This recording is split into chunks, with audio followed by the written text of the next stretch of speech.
Salamo fa fitopolo ho an'ny mpiventira nataony Davida ho fampatsiarovana.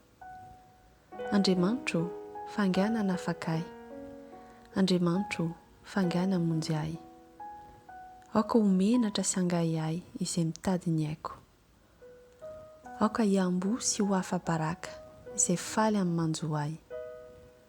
Aoka hiambo noho ny fahamenarany izay manao hoe ia sakoa izay.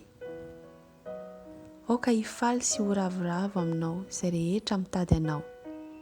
Ary aoka izay tia ny famonjenao anao mandrakariva hoe ankalazaina ny Andriamanitra. Fa izao dia ory sy malahelo, faingana ka ty amiko Andriamanitro. Mpamonjy sy mpanafaka ianao, aza ela Andriamanitro.